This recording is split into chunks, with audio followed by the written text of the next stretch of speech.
Cartel भन्ने बित्तिकै के रहेछ त हामीले यसको मिनिङ बुझ्यौँ होइन त। मार्केटमा फर्म्सहरूको बिचमा हुने इन्टरडिपेन्डेन्सको कारणले गर्दा बजारमा अनसर्टेन्टी हुन्छ र त्यो अनिश्चिततालाई घटाउनको निम्ति प्रतिस्पर्धी फर्महरूको बिचमा हुने प्रत्यक्ष तर गोप्य सम्झौतालाई हामी के भन्न सक्दो रहेछौँ त, कार्टेल भनेर बुझ्छौँ। अब यो कार्टेल अन्तर्गत हामीले पढ्नुपर्ने मोडलको नेम के हो त? अब त्यो चार्टलाई चाहिँ हामीले सम्झिनु पर्यो कि होइन त। मैले ओलिगोपोली भनेको के हो पढाएँ, त्यसपछि कोलिसिभ ओलिगोपोलीको मिनिङ बताएँ, त्यसपछि कार्टेल भनेको के हो त्यसको गठबन्धन, त्यसको मिनिङको कुरा गऱ्यौँ। अब यसभित्र रहेका दुईटा मोडल्सहरू छन्। अब हामी केलाई पढ्न गइरहेका छौँ त? Cartels aiming at joint profit maximization. अब यो टपिकको बारेमा म तपाईँहरूलाई यहाँ केही सिकाउन खोज्दैछु। अब यहाँ फर्म्सहरूको बिचमा गठबन्धन गर्दा के गर्ने भनेका छन् त? फर्म्सहरू एक आपसमा तपाईँको गठबन्धनमा आउँदाखेरि होइन त, तपाईँको इन्डस्ट्रीको प्रोफिट वा कम्बाइन्ड प्रोफिट होइन त उनीहरूले के गर्ने प्लान गरिरहेका छन् त? म्याक्सिमाइज गर्ने प्लान गरिरहेका छन्। त्यसैले टोटल इन्डस्ट्रीको प्रोफिट म्याक्सिमम गर्ने उद्देश्यबाट अभिप्रेरित भएर, इन्सपायर्ड भएर फर्म्सहरूको बिचमा तपाईँको यदि एग्रिमेन्ट हुन्छ भने त्यस्तो खालको एग्रिमेन्टलाई हामी के भन्छौँ त? Cartels aiming at joint or industry profit maximization भनेर बुझ्छौँ। अब यो मोडलभित्र चाहिँ के हुन्छ भन्दाखेरि अब होइन यसको कन्सेप्टलाई अब क्ल्यारिफाई गर्नको निम्ति यसको थ्योरिटिकल अन्डरस्ट्यान्डिङ एकदम राम्रो चाहिन्छ। हिसाब पनि गर्न सकिन्छ क्या हामी होइन। हामी चाहिँ एकैचोटि हिसाबै गर्छौँ भन्ने तरिकाले कहिले पनि इकोनोमिक्समा हुँदैन। यसका थ्योरी नबुझिकन हिसाबै गर्न सकिँदैन, स्ट्याटहरू जस्तो होइन है। स्ट्याटमा चाहिँ तपाईँको यति नम्बरदेखि यति नम्बरसम्म यो फर्मुला लगाऊ, हिसाब मिलाऊ होइन। तर यहाँ चाहिँ थ्योरी नजानिकन 50वटा प्र्याक्टिस गर्नु न, 51 नम्बरको हिसाब फेरि उही गाह्रो हुन्छ। If you don't have any command on the theories about economics. अब यो cartels aiming at joint profit म्याक्सिमाइजेसनको मेन थिम के हो त भन्दा नि द मेम्बर फर्म्स हेर्नु है त, सरी द मेम्बर फर्म्स भनेको चाहिँ सम्झौता गर्न आएका सदस्य फर्महरू भनेको क्या होइन त। जो कम्पनीहरू चाहिँ एग्रिमेन्ट गर्न आएका छन् त्यो कम्पनीहरू चाहिँ के भयो त भन्दा मेम्बर फर्म्स भनेर हामीले सपोज गऱ्यौँ। The member firms appoint a central agency, अहिले म बुझाउँछु, to which right the central agency to which they delegate the following authorities भनेर आएको छ।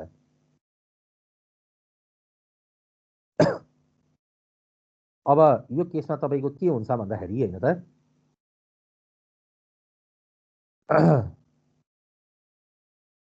सुनिरहेको छ मेरो आवाज? एकदम इको आए जस्तो हो कि त्यही भएर सुनिरहेको छ सर। ओके, कस्तो इको आए जस्तो भयो क्या, म एकचोटि यो माइकलाई उ गरेको ल। अब यो मोडलभित्र के हुन्छ भन्दा नि तपाईँको जो मेम्बर फर्म्सहरू छन् होइन, जो चाहिँ तपाईँको सम्झौता गर्न आएका फर्म्सहरू छन्, उनीहरूले एउटा सेन्ट्रल एजेन्सी भनेर बाहिरी बजारबाट एउटा सेन्ट्रल एजेन्सीलाई नियुक्ति प्रदान गर्छन् र यो सेन्ट्रल एजेन्सीलाई चाहिँ उनीहरूले विभिन्न अधिकारहरू प्रत्यायोजन गर्छन् क्या, to which they delegate the following authorities. किनकि जस्तो मेम्बर फर्म्सहरू एबिसिडी गरेर 4वटा होलान् है। अब यी 4वटा फर्म्सहरू आफै बसेर तपाईँको डिस्कस गरेर कति प्राइस तोक्ने भनेर चाहिँ उनीहरू सम्झौता गर्न बस्यो भने कसैको हाई कस्ट होला, कसैको लो कस्ट होला होइन त, सबैको आफ्नै किसिमका स्ट्रेटेजिक मुभमेन्ट होला, बार्गेनिङ चल्ला, त्यसपछि रिजल्ट्सहरू चाहिँ अनबाइस्ड आउन सक्ला, बाइस्ड आउन सक्ला, पूर्वाग्रही डिसिजन्सहरू आउन सक्ला, उल्टै मिल्न भनेर गएका होइन त उल्टै झगडा गरेर फर्किन सक्लान्। त्यही भएर यी 4वटा फर्म्सहरूले चाहिँ के प्लान गरेछन् भन्दा बाहिरको एउटा एक्सटर्नल मार्केटबाट एउटा सेन्ट्रल एजेन्सीलाई केही अधिकारहरू हामी दिउँ, त्यसले चाहिँ हाम्रो बारेमा सम्पूर्ण ज्ञान भएको हुनु पर्यो, मार्केटको कन्डिसन्सको बारेमा राम्रो तरिकाले जसले बुझेको छ त्यसलाई सेन्ट्रल एजेन्सी भनेर हामीले त्यसलाई नियुक्ति गरौँ र उसलाई चाहिँ कति प्राइस तोक्ने, कति उत्पादन गर्ने, कति प्रोफिट खाने, यो सबै कुराको जिम्मेवारी चाहिँ कसले सल्भ गरिदिन्छ भन्दा त्यो सेन्ट्रल एजेन्सीले सल्भ गरिदिन्छ भनेर यिनीहरूले चाहिँ रिजल्ट्सहरू चाहिँ अनबाइस्ड होस् भन्नको निम्ति यो तरिकाले कार्य गर्छन्। त्यसैले सदस्य फर्महरूले चाहिँ तपाईँको केन्द्रीय निकाय अर सेन्ट्रल एजेन्सीलाई एपोइन्ट गर्छन्, जसलाई चाहिँ निम्न अनुसारको अथोरिटिजहरू के गरिएको हुन्छ र प्रोभाइड गरिएको हुन्छ। Like to determine common price of the प्रोडक्टको कमन प्राइस कति तोक्ने, to determine the total industry output होइन, त्यस्तै गरी to allocate total industry output among the member firms, जस्तो इन्डस्ट्रीभित्र तपाईको 1000 वटा युनिट आउटपुट सेल हुने भयो भने ए भन्ने कम्पनीलाई कति सेल गर्न दिने, बी भन्ने कम्पनीलाई कति सेल गर्न दिने, यो कुराको डिसिजन पनि कसले गर्छ त भन्दा तपाईको सेन्ट्रल एजेन्सीले गर्छ। सुरुमा प्राइस कति भनेर डिटरमाइन गरिदिने, अनि त्यसपछि मार्केटमा कति प्रोडक्सन गर्नुपर्छ त्यो प्लान गरिदिने, अनि हरेक फर्मलाई बाँडफाँड गर्ने, तैँले यति युनिट आउटपुट सेल गर मार्केटमा, त यति गर भनेर त्यसरी डिभाइड गरिदिने, र इन्डस्ट्रीमा देखिएको टोटल प्रोफिटलाई पनि यो मेम्बर फर्म्सहरूमा के गर्ने त डिस्ट्रिब्युट गर्ने। यो चारवटा प्रमुख अधिकारहरू कसले पाएको हुन्छ त सेन्ट्रल एजेन्सीले पाएको हुन्छ। यो cartel aiming at joint or industry profit maximization भित्र। अब यो टपिकलाई बुझ्नको निम्ति यसमा सर्टेन एजम्पसन्स के राखिएको छ भन्दा there are two firms A and B भनेर सपोज गरियो। कमसेकम दुईटा फर्म्स भयो भने त हामी अध्ययन गर्न सक्छौँ नि त।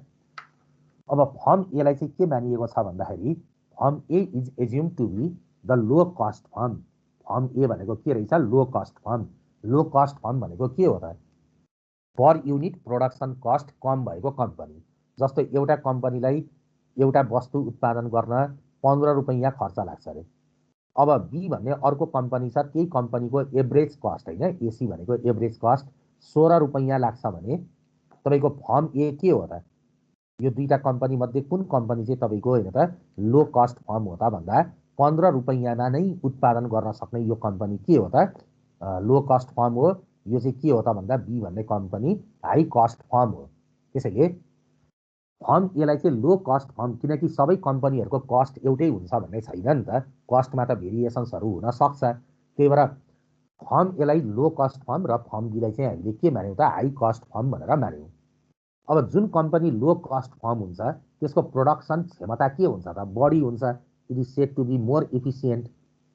थोरै खर्चमा धेरै उत्पादन गर्न सक्ने क्षमता हुन्छ। त्यही भएर सेन्ट्रल एजेन्सीले के जस्टिफाई गर्छ भन्दा लो कस्ट फर्मको एभरेज कस्ट कम भएको हुनाले उसलाई धेरै आउटपुट सेल गर्ने जिम्मा दिइन्छ।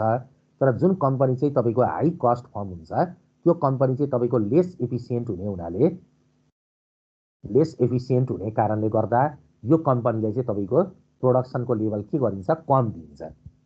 यो तरिकाले तपाईँको होइन त फर्म ए र फर्म बीलाई यहाँ डिफाइन गरियो। जसले तपाईँको थोरै कस्टमा प्रोडक्सन गर्न सक्छ त्यसले धेरै गुड्स प्रोडक्सन गर्न सक्ने क्षमता राख्छ होइन। अनि जुन कम्पनीको क्षमता तपाईँको कम छ त्यो कम्पनी हाई कस्ट फर्म हुन्छ। त्यही भएर उसलाई उत्पादनको अवस्था पनि के गरिन्छ त? अधिकार पनि कम दिइन्छ। यो त जस्टिफिएबल छ नि त होइन। त्यसपछि तेस्रो नम्बरमा यी दुईटै कम्पनीहरूले होमोजेनस प्रोडक्टलाई के गर्छन् त? प्रोडक्सन गर्छन्। आइडेन्टिकल प्रोडक्टलाई मार्केटमा सेल गर्छन् भनेर एज्युम गरियो।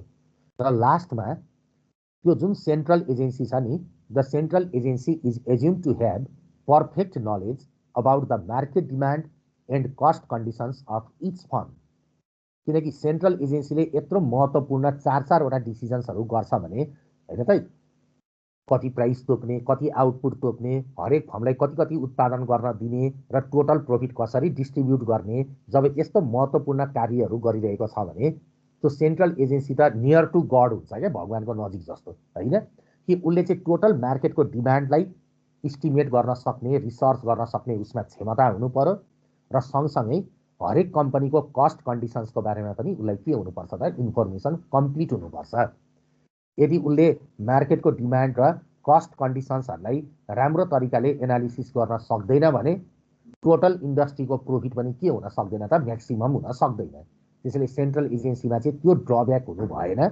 उसलाई पर्फेक्ट नलेज हुनु पर्यो मार्केटको डिमान्ड र हरेक कम्पनीको कस्टको बारेमा। अब हामीले त हिसाब पनि गर्नुपर्ने हुन्छ। यो थ्योरिटिकल कन्सेप्ट हो। अब यसको हिसाब गर्दाखेरि हामीले के बुझ्ने भन्ने कुराको लागि होइन त यो स्लाइडले हामीलाई सहयोग गर्छ। जस्तो हाम्रो टाइटलले के भन्छ त भन्दा cartels aiming at joint profit maximization भन्छ। संयुक्त नाफा अधिकतम गर्ने गठबन्धन भन्छ। भनेपछि जोइन्ट प्रोफिट कति बेला म्याक्सिमम हुन्छ त भन्दा it is possible when each individual form can maximise के त? प्रोफिट। हरेक इन्डिभिजुअल फर्मले प्रोफिट म्याक्सिमाइज गर्न सक्यो भने त्यो कन्डिसनमा तपाईँको टोटल इन्डस्ट्रीको प्रोफिट पनि के भएर जान सक्छ त? म्याक्सिमम हुन सक्छ। त्यही भएर जस्तो मार्केटभित्र तपाईँको ए र बी दुईटा फर्म छन् भने यो ए भन्ने फर्मको प्रोफिट म्याक्सिमम भएको बेलामा र बीले पनि प्रॉफिट म्याक्सिमम गर्न सक्यो भने त्यति बेला इन्डस्ट्रीको प्रॉफिट पनि के भएर जान्छ त? इन्डस्ट्रीको प्रॉफिट पनि म्याक्सिमम भएर जान सक्ने अवस्था आउँछ। तर ए भन्ने कम्पनीको प्रॉफिट म्याक्सिमम भयो, बी को चाहिँ भएन भने इन्डस्ट्रीको प्रॉफिट पनि के हुन सक्दैन त? म्याक्सिमम हुन सक्दैन। त्यसैले संयुक्त नाफा अधिकतम गर्न वा जोइन्ट प्रॉफिटलाई म्याक्सिमाइज गर्नको निम्ति हरेक इन्डिभिजुअल फर्मको प्रॉफिट के हुनुपर्छ त? म्याक्सिमम हुनुपर्छ। अनि प्रॉफिट म्याक्सिमाइजेसनको कन्डिसन के हो त? प्रॉफिट म्याक्सिमम हुँदा कम्पनीहरू इक्विलिब्रियम एचिभ गर्छन् र इक्विलिब्रियमको फर्मुला के पढेको छ हामीले? MC is equal to MR होइन त? जति बेला MC इक्वल्स टु MR हुन्छ त्यति बेला इक्विलिब्रियम हुन्छ र त्यो इक्विलिब्रियममा चाहिँ प्रॉफिट के हुने गर्छ त? म्याक्सिमम हुने गर्छ। त्यसैले हरेक कम्पनीहरूको MC र MR इक्वल हुने कन्डिसनमा टोटल इन्डस्ट्रीको प्रॉफिट के भएर जान्छ त? म्याक्सिमम हुन्छ। जस्तो ए भन्ने फर्मलाई हामीले 1 ले र बी भन्ने फर्मलाई 2 ले रिप्रेजेन्ट गर्छौँ भने त्यो कन्डिसनमा ए भन्ने फर्मको इक्विलिब्रियम कति बेला हुन्छ? जति बेला उसको MC, किनकि कस्ट फरक छ नि त, MC must be equal to के हुनु पर्यो? MR, र बी भन्ने कम्पनीको इक्विलिब्रियममा वा प्रॉफिट म्याक्सिमम हुनको निम्ति दुईटाको कस्ट कन्डिसन फरक छ, त्यसैले MC1 MC2 लेखिन्छ, मस्ट बी इक्वल टु के त? MR। अनि यही कुरालाई तपाईँले कमन रूपमा एकै ठाउँमा राख्नुभयो भने के बुझियो त? MC1 MR कमन भएको हुनाले MC1 भन्नु र MC2 इज इक्वल टु के लेख्न पाइयो त? MR भनेर हामीले equilibrium condition cartel aiming at joint profit म्याक्सिमाइजेसनसँग रिलेटेड न्युमेरिकलको लागि यो तरिकाको फर्मुला बनाउँछौँ। तर मनमा तपाईँहरूलाई एउटा क्वेसन अवश्य पनि रेज भएर गएको छ, सर दुईटा कम्पनीको लागि मार्जिनल कस्ट त MC1 MC2 भनेको छुट्टा छुट्टै हुन्छ, त्यो त हामीले बुझ्यौँ, किनकि ए भन्ने कम्पनी र बी भन्ने कम्पनीको कस्ट कन्डिसन त एउटै छैन। तर MR चाहिँ सरले किन एउटै लिनुभयो? MR1 MR2 लेखेको भए के पाप लाग्थ्यो र? किन MR मात्र लेख्नुभयो सरले? MR1 MR2 भनेर किन लेख्नु भएन? त्यो क्वेसन अराइज हुन्छ नि होइन त? त्यसैले लजिक के हो त भन्दा MR किन समान हुन्छ भन्दा यो मोडलभित्र दुईटै कम्पनीहरूले कस्तो प्रोडक्ट सेल गर्ने भनेर हामीले एज्युम गरेको छ? होमोजेनस प्रोडक्ट भनेर लेखेको छ। सबै कम्पनीहरूले एकै न्यासको वस्तु प्रोडक्सन गर्छन् भनेर लेखेको छ।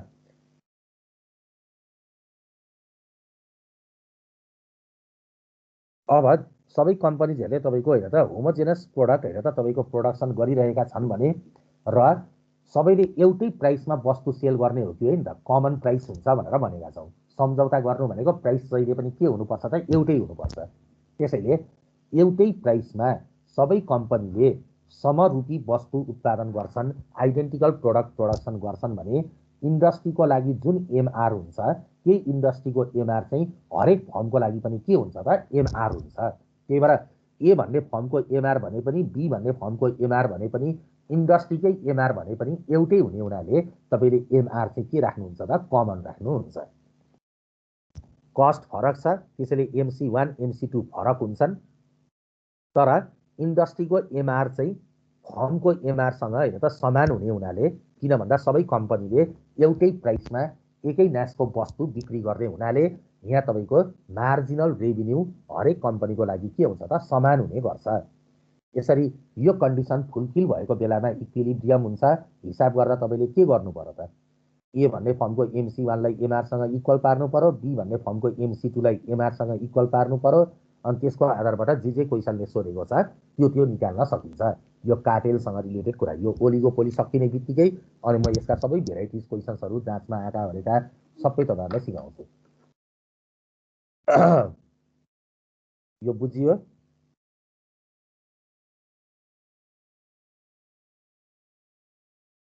अब बुझियो सर। अब यतिको बेसमा हामीले यसको न्युमेरिकल होइन त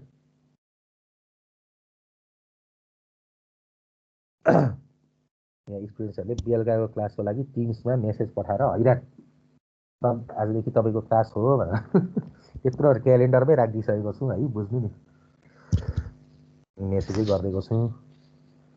ल अब यो भयो होइन एउटा cartel aiming at joint profit maximization भन्ने टपिक। अब यसमा बेस गरेर अब हामीले धैर्य गरौँ, किनकि ओलिगोपोलीसँग रिलेटेड होइन त एकै न्यासले न्युमेरिकल गर्न यो सबै कन्टेन्ट्सहरू बुझेपछि अनि एक्जामिनेसनको क्वेसन्स प्लस अरू एक्स्ट्रा क्वेसन इफ रिक्वायर्ड होइन यो हामी गर्छौँ। तर पहिले यो ओलीको पोलीको पार्ट त सकाउनु पर्यो नि त होइन न्युमेरिकलमा जान। अझै बुझ्ने कुरा धेरै छन् सर।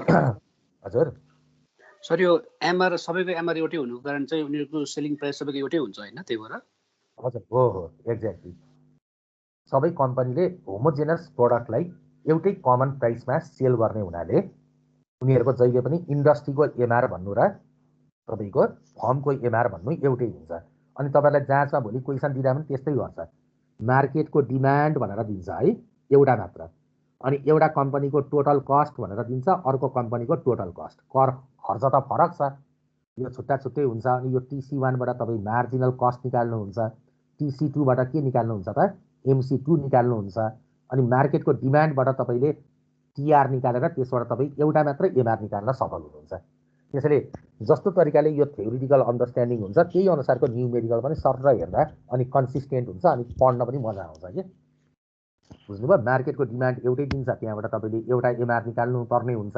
अब तपाईँसँग एउटै एमआर छ बाध्य भएर, अनि मार्जिनल कस्ट तपाईँसँग दुईटा हुन्छ, अनि इक्विलिब्रियमको फर्मुला के हो त त्यही MC1 = एमआर एउटाको लागि, अर्काको लागि पनि MC2 = के त एमआर। साँच्ची तपाईँहरूले डेरिभेटिभ त बिर्सिनु भएको छैन नि के छ? अलिअलि आउँछ कि आउँदैन डेरिभेटिभ?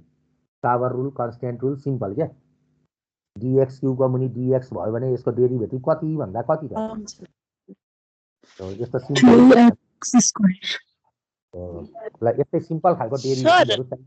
हजुर यो MC1 = MR भयो भने अनि जस्तै अब MC1 = 5 आयो हैन एकछिनको लागि, अनि MC2 = पनि 5 नै आउनु पर्यो हैन?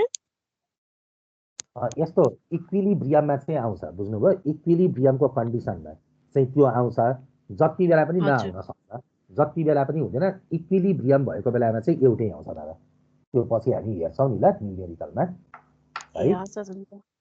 इक्विलिब्रियम भएको कन्डिसनमा चाहिँ दोज मस्ट बी इक्वल।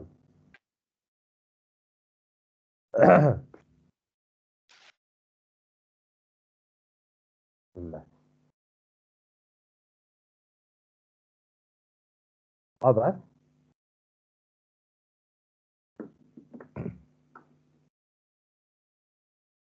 यो हाम्रो जोइन्ट प्रॉफिट मैक्सिमाइजेसन भयो। अब हामीसँग त्यो चार्टलाई फेरि एकचोटि फेरि कहानी याद आई भनेर हेरौँ न। चार्ट अनुसार पढिन्छ नि त हैन। Cartels aiming at joint profit maximization सकियो। अब म तपाईहरुलाई के को गफमा जान्छु, मार्केट शेयरिङ कार्टेल्स भनेर यसभित्र नन प्राइस कम्पिटिसन र डिटर्मिनेसन अफ कोटाको बारेमा बुझौँ। यो पार्टको चाहिँ न्युमेरिकल हुँदैन के, यसको न्युमेरिकल हुँदैन, तर थ्योरिटिकल पार्ट त सुन्नु पर्यो, किनकि जाँचमा कहिलेकाहीँ यसको थ्योरी पनि सोधिरहेको हुन्छ क्या। अब मार्केट शेयरिङ कार्टेल भन्ने बित्तिकै बजारको हिस्सा बाँडफाँड गर्ने हैन, त्यस्तो खालको गठबन्धन। Under the models of market sharing cartels firms agree to share the market, but हेर्नु त बजारको हिस्सा बाँडफाँड गर्न उनीहरू चाहिँ एग्री गर्छन्, but keep a considerable degree of freedom concerning the style of their output, their selling activities and other decisions. के बुझियो त? अघि पढेको तपाईले cartels aiming at joint profit maximization भनेर अघि पढियो हैन त? Cartels aiming at joint profit maximization भनेर पढ्नुभयो। जोइन्ट प्रॉफिट मैक्सिमाइजेसन फेरि त कति सर्छ हौ, यो पढियो हैन। यसभित्र तपाईले के पढ्नुभयो त भन्दा कम्पनीहरुले कस्ता खालको प्रोडक्ट सेल गर्छन् भनेर पढ्नुभयो। होमोजेनस प्रोडक्ट भनेर पढ्नुभयो। सबै कम्पनीको प्रोडक्ट एकै नासको हुनुपर्छ भनेर।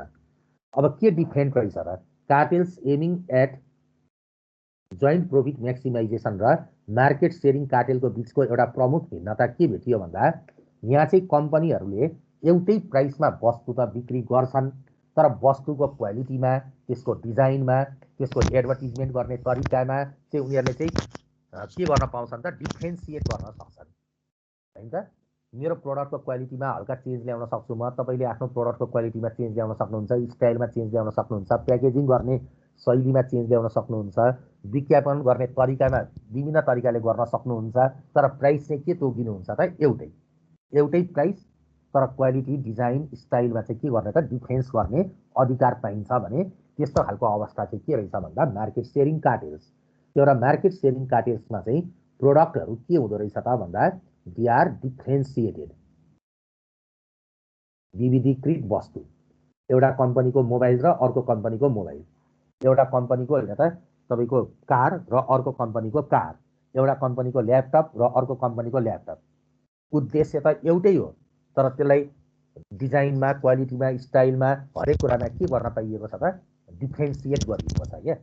त्यसैले cartels aiming at joint profit म्याक्सिमाइजेसनमा होमोजेनस प्रोडक्ट हुन्छ भने यसमा चाहिँ के हुँदो रहेछ, डिफ्रेन्सिएटेड प्रोडक्ट हुँदो रहेछ। सम्झौता हुँदा यसरी गरिएको रहेछ। प्रोडक्टको डिजाइनमा चेन्ज गर्न पाइन्छ, क्वालिटीमा गर्न पाइन्छ, सेलिङ एक्टिभिटीमा गर्न पाइन्छ, तर किप द प्राइस सेम। अब यो मार्केट सेयरिङ कार्टेलभित्रको एउटा फर्स्ट इकोनोमिक मोडल के छ त भन्दा यो हेडिङभित्र नन प्राइस कम्पिटिसन भन्छ। मूल्य बाहेकको प्रतिस्पर्धा, गैर मूल्य प्रतिस्पर्धा। मूल्यमा कम्पिटिसन नगर्ने, अरू जेमा पनि कम्पिटिसन गर्न पाइने, मूल्य चाहिँ एउटै हुनुपर्छ भन्छ क्या। प्रोडक्टको क्वालिटी जेसुकै गर होइन, चिया त जस्तोसुकै बनाएर खुवा, तर एक कप दुधवाला चियाको दाम 25 रुपियाँ भनेपछि सबैले त्यतिमा बेच्नु पर्यो क्या। कपाल काट होइन, त जस्तोसुकै महँगो क्रिम लगा, सस्तो क्रिम लगाएर गर, जस्तो खालको ब्लेड युज गर, जस्तो खालको मेसिन युज गर, जस्तो खालको त बस्नको लागि होइन त लग्जरी चेयर राख, त्यो के आफ्नो कुरा। तर कपाल काट्दा नाइसँगले के गर्छ त, एउटा कपाल काटेको सपोज 100 रुपियाँ छ भने सबैले मिनिमम त्यति त तोक्नु पर्यो नि त। त्यसैले प्राइसमा कम्पिटिसन नगर्ने, क्वालिटी त जेसुकै दे, तेरो इच्छाको कुरा। त्यो तरिकाको यदि कम्पिटिसन भयो भने त्यसलाई हामी के भन्छौँ त, नन प्राइस कम्पिटिसन भनेर बुझ्छौँ।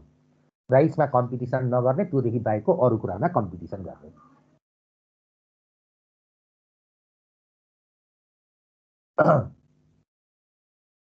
मेम्बर फर्म्स, अब यो मोडलभित्र member firms agree on a common price होइन, at which each of them can sell any quantity demanded. बजारले जति डिमान्ड गर्छ त्यो परिमाणमा सबैले क्वान्टिटी सेल गर्न पाउँछन्, but they have to charge a common price, होइन त एउटै सिङ्गल प्राइसमा। सबै फर्म्सहरूको एग्रिमेन्ट त्यस्तो हुन्छ क्या यहाँ। अब त्यो कमन प्राइस चाहिँ कसरी डिटर्माइन हुन्छ त भन्दाखेरि the price is set by bargaining, एक आपसमा बार्गेनिङ गरेर, with the low cost firms pressing for a lower price and the high cost firms for a high price, होइन त। लो कस्ट फर्म छ भने उसको प्रोडक्सन कस्ट कम छ, उस क्षमतावान कम्पनी हो, जति सक्दो मूल्य कम भयो भने त्यति धेरै नाफा खान पाइन्छ, त्यति धेरै वस्तु बिक्री गर्न सकिन्छ भन्छ। त्यही भएर उसले चाहिँ लो प्राइस डिमान्ड गर्छ बार्गेनिङ गर्दा। तर बिचरा जुन कम्पनीको चाहिँ कस्ट हाई लागिरहेको हुन्छ त्यो कम्पनीले त के चाहन्छ त, मेरो खर्च नै धेरै लागेको छ यार, त्यही भएर प्राइस चाहिँ हेरेर अलिक बढी तोक्न पाए हुन्थ्यो भन्ने चाहन्छ। त्यसैले हाई कस्ट फर्म र लो कस्ट फर्म्सहरूको बिचमा बार्गेनिङ हुन्छ होइन। लो कस्ट फर्मले चाहिँ सस्तो मूल्य खोज्छ, हाई कस्ट फर्मले चाहिँ महँगो मूल्य तोक्न पाए हुन्थ्यो भन्ने सोध्छ।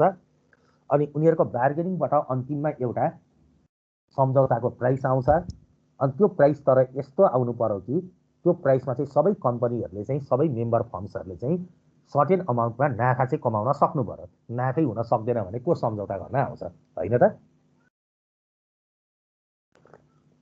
The agreed price must be such as to allow some profits to all members. The firms agree होइन त अब not to sell at a price below the cartel price। जस्तो सम्झौता गरेर बजारमा 50 रुपियाँमा वस्तु बिक्री गर्ने है भनिसकेपछि अब कुनै पनि कम्पनीले 45-40मा बिक्री गर्न चाहिँ पाउँदैनन्। यो 50 भन्दा कममा चाहिँ झरेर बिक्री नगर्ने, तर आफ्नो प्रोडक्टको क्वालिटीलाई, स्टाइललाई, डिजाइनलाई, सेलिङ एक्टिभिटिजलाई चाहिँ के गर्न पाउँछन् त, चेन्ज गर्न सक्ने यिनीहरूमा क्षमता हुन्छ। त्यसलाई हामी नन प्राइस कम्पिटिसन भन्छौँ। तर यो नन प्राइस कम्पिटिसन वा यस्तो खालको मार्केट सेयरिङ कार्टेल चाहिँ यो प्राइस जस्तो एकदमै खुकुलो खालको लुज हुन्छ। Loose in the sense that it is more unstable than the complete cartel aiming at joint profit maximization. यदि सबै कम्पनीहरूको कस्ट एउटै हुने भयो नि, त्यो कन्डिसनमा चाहिँ यिनीहरू सबै मोनोपोली जस्तो व्यवहार गर्थे। उनीहरूको बिचमा लङ टर्मसम्म यो बार्गेनिङ चल्थ्यो, बार्गेनिङ चल्दैन थियो। यिनीहरू एकदमै होइन त राम्रो तरिकाले यस्तो खालको सम्झौताहरू चाहिँ एकदम टाइट नेचरको हुन्थ्यो। तर सबै कम्पनीको कस्ट कन्डिसन्सहरू एउटै नहुने हुनाले यस्ता खालका सम्झौताहरू अक्सर गरेर ब्रेकडाउन हुने खालको हुन्छ। यिनीहरू एकदमै अनस्टेबल नेचरको हुन्छ। कहिलेकाहीँ सोध्छ मार्केट सेयरिङ कार्टेल्स आर होइन त are set to be more unstable, why भनेर। अनि त्यसमा अब आफूले यो लजिक दिनु पर्यो क्या यहाँ यदि सबै कम्पनीको कस्ट कन्डिसन एउटै हुने भए त्यो कन्डिसनमा सबैले मार्केटमा एउटै कमन प्राइसमा मोनोपोली लेभलमा वस्तु बिक्री गर्थे, त्यहाँ कुनै समस्या हुँदैन थियो, यो सम्झौता एकदमै स्टेबल भएर जान्थ्यो। However with cost differences, with cost differences, the cartel will be inherently unstable because the low-cost firms will have a strong incentive to break away from the cartel openly and charge a lower price or to cheat the other members by secret price concession to the buyers. तर खर्चमा भिन्नता भएको हुनाले हैन त लो cost फर्महरूलाई चाहिँ के हुन्छ भन्दा यो सम्झौता गरेर बस्नु भन्दा त बरु यो भन्दा अझै प्राइस घटाएर मैले सस्तोमा दिन सके भन्दा मैले धेरै ग्राहकहरू पाउने थिएँ, बेकारमा यो सम्झौता गरेर महँगो मूल्य राखेको छ, तर हामी चाहिँ लो कस्ट फर्म हौ भन्ने सोचे भने त त्यति बेला उनीहरू चाहिँ यो सम्झौतालाई ओपनली के गर्न सक्छन् त ब्रेक गरिदिन सक्छन् हैन। उनीहरूलाई लोभ हुन्छ नि त, किनकि अझै मैले प्राइस घटाएँ भने अझै मेरो डिमान्ड बढ्छ, अझै मेरो प्रोफिट बढ्छ भन्ने लोभले गर्दा लो कस्ट फर्म्सहरूले चाहिँ यस्तो खालको सम्झौताहरू ब्रेक गर्ने चान्सेसहरू एकदमै उच्च हुन्छ। त्यही भएर यो एकदमै अनस्टेबल हुन्छ भनेको। वा अर्को तरिका, अहिले जति मूल्य तोकेको छ सम्झौतामा बसे जस्तो गर्ने तर चिट गर्ने क्या, छल्ने है। ल सम्झौताको मूल्य 50 रुपियाँ भनेर भनेको छ, तर म आफ्ना नजिकका ग्राहकहरूलाई लगिहाल 48 रुपियाँमा लग्नुहोस् भनेर दिने, 45 रुपियाँमा लग्नुहोस् भनेर दिने क्या। एग्रिमेन्ट गरे जस्तो गर्ने तर भित्रभित्रै कैची होइन त काट्ने। यसरी यो तरिकाले काम गरौँ भने पनि यो सम्झौता तपाईँको लामो समयसम्म त्यही भएर टिक्दैन। यस्तो खालको सम्झौताहरू जहिले पनि सर्ट लिभ्ड हुन्छ। Why are cartels short lived भनेर सोध्यो भने यही उत्तर लेख्ने, why are cartels unstable loose होइन, सर्ट लिभ्ड भनौँ भने यो लजिक तपाईँहरूले दिनु पर्यो। किनकि लो कस्ट फर्म्सहरूलाई चाहिँ सम्झौता ब्रेक गर्ने एकदमै ठुलो इन्सेन्टिभ हुन्छ, किनकि उनीहरूले सस्तो मूल्यमा धेरै वस्तु बिक्री गरेर धेरै नाफा कमाउन सक्छन्। वा उनीहरूले चाहिँ आफ्ना नजिकका ग्राहकहरूलाई चाहिँ प्राइस कन्सेसन्सहरू दिएर होइन त त्यसरी चिट गर्न सकिरहेका हुन सक्छन्। त्यही भएर यस्ता खालको सम्झौता एकदमै छोटो समय अवधिको लागि हुन्छ, यो लङ टर्मसम्म चल्ने सम्झौता हुँदैन। अब यो कार्टेलको एउटा आज सकाम नै यति, ल यो 2 मिनटको कुरा हो, यति त हो नि। कोटा डिटर्मिनेसन वा determination of quota. The second method for sharing the market is the agreement on quotas, that is, agreement on the quantity that each member may sell at the agreed price or prices. हैन, सबैले यति यति quantity fix रूपमा sale गर्ने भनेर तपाईँको agreement भयो। एले 50 युनिट सेल गर्ने, बीले 60 युनिट गर्ने, सीले 30 युनिट गर्ने भनेर यसरी पहिले नै तपाईँको कति आउटपुट चाहिँ बजारमा एउटा मूल्यमा सेल गर्न सकिन्छ त्यसको बारेमा एलोकेट गरेर वस्तुको मूल्य निर्धारण गरिन्छ भने त्यसलाई हामी डिटर्मिनेसन अफ के भन्छौँ त, कोटा भन्छौँ। जस्तो गल्फ कन्ट्रिजहरूको बिचमा होइन त जुन ओपेक छ नि होइन त, ओइल एन्ड पेट्रोलियम एक्सपोर्टिङ कन्ट्रिजहरू संसारभर पेट्रोलियम प्रोडक्ट्सहरूको सप्लाई गर्दा उनीहरूको बिचमा कार्टेलिङ हुन्छ र उनीहरूले चाहिँ कोटा एरेन्ज गर्छन्।